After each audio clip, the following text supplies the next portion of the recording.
You definitely know Matt Groening's name from The Simpsons and Futurama, but his brand new Netflix animated show, Disenchantment, might be his craziest project yet. Here to tell me why is the creator of Disenchantment, Matt Groening. Matt, welcome to the IGN balcony up Thank here. you very much. This is very glamorous. Yeah, it is very, to very be above all the people in costume. to look down on them. Yeah. You know, yesterday I ran into 5 guys dressed as Marge Simpson. 5 all at Yes. once at the same all time? Yes. Wow, 5 That Marges. is very unlikely. Do you think it's too much Marge? No, it's just No, enough. That's just the right amount. So you've given us a family sitcom, sci-fi with Futurama. Now we're going to do the fantasy Yes. setting. Is that just the natural? Well, I haven't explored Yeah, this genre yet. Exactly. It's medieval fantasy. I've always been a fan of, and you know, it's about time, right? Yeah.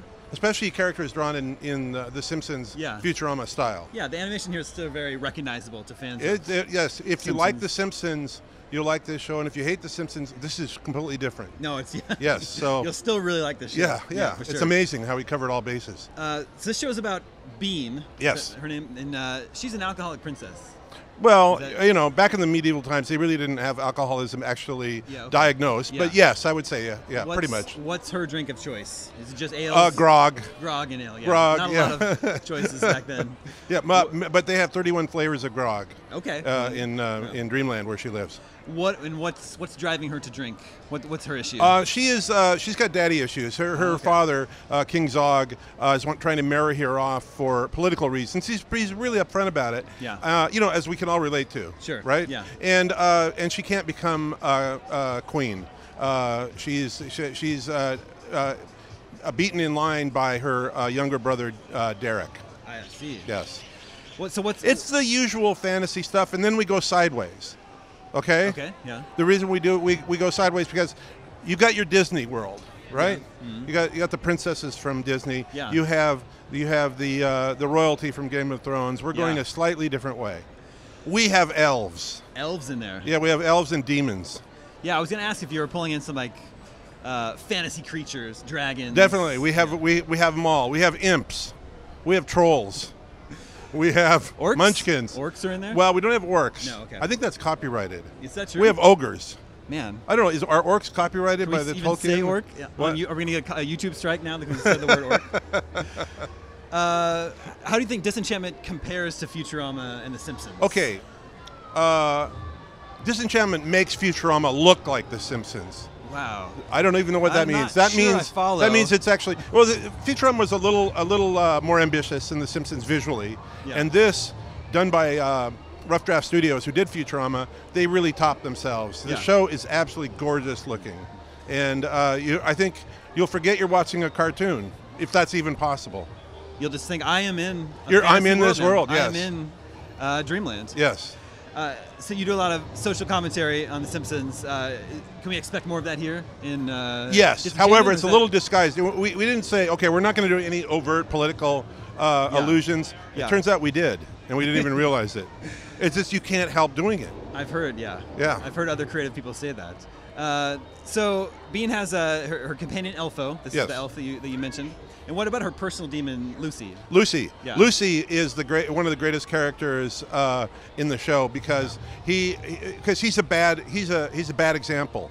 You know, one of the great things about Bender and Futurama is people couldn't say, "Hey, he's a bad role model. He's a robot." Yeah, that's true. Right? And Lucy, you can't get mad at Lucy. He's a demon. That's what he does. He's bad.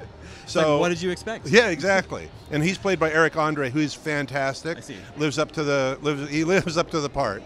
And of course, Bean is played by Abby Jacobson from Broad City. I see. Yeah. And Nat Faxon plays Elfo. And then we have the entire all-star cast of Futurama in other parts. There you go. Great. Yes. Yeah, I was going to ask if you're going to be hearing some familiar voices. Yes. In there.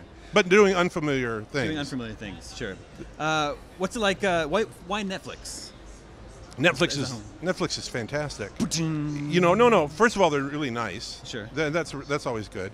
But it's just a different way of storytelling. Yeah. Because you know it's not one episode a week, and you have to reset, and you have to watch these in order. I can't imagine anybody skipping around. But anyway, well, you can skip around on like you The can Simpsons. if you want. You can if you want. But anyway, we tell an overreaching arc because that's what you do with epic fantasy. Yeah, that's true. And things are not what they seem. That's if I could get anything across in this interview, it's that things are not what they seem to be. Okay. So pay close attention.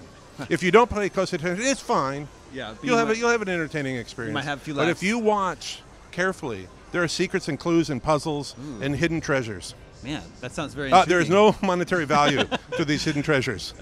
Disclaimer. So is it different for you telling a serialized story, like over several different episodes? Yes, it's completely cool. In the past, what we've done is we've tried to tell the funniest story we could, and in this, Josh Weinstein and I, when we put together this show, we said, okay, we're going to plot this dramatically, and then put in the jokes. Okay.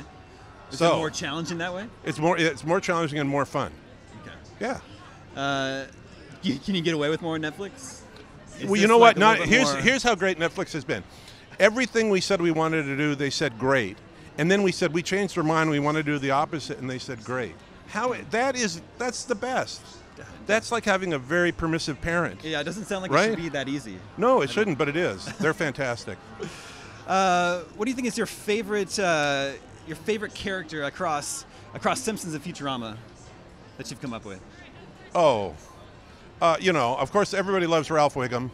I love Ralph Wiggum. Yeah. On Futurama, Nibbler. I love Nibbler. Yeah. And on Disenchantment. Let's see. Yeah. That's hard. It's hard to say. Very close. It's hard to say. Old Man Touchy. So you don't know who Old Man Touchy is. This is the first. Do I want to Old know? Man Touchy.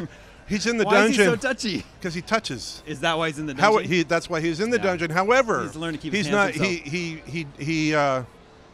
His touch has magical properties, and he's able to reveal other secrets. Maybe I would let him touch me. You've been making animated entertainment for a long time. Yes. What do you think has changed the most over the years? Animation's gotten better. Yeah. Back when I started, on the Tracy Ullman Show in 1987, I mean, I can't even look at that stuff anymore. It's so crude and primitive. And now we can take the same crude, primitive stuff and actually make it so the characters match each other from shot to shot. We didn't know what model sheets were back in those days. Yeah. So yes, it's really good, and it's still and how about this? It's hand drawn. Still hand drawn. Still hand drawn. Still really impressive. Now we use some computers here and there. Yeah, sure. But yeah, it's hand drawn and it's gorgeous. So Disenchantment premieres on Netflix August 17th. August 17th. All how many episodes? 10. Serialized storytelling. Serialized. And people should pay close attention. Pay close attention. There are secrets staring you in the face. Okay? And there will be a quiz afterwards. Matt, thanks so much for coming by the IGN balcony up here. Thank you very much. Stay tuned. More to come from IGN Live at Comic-Con right after this.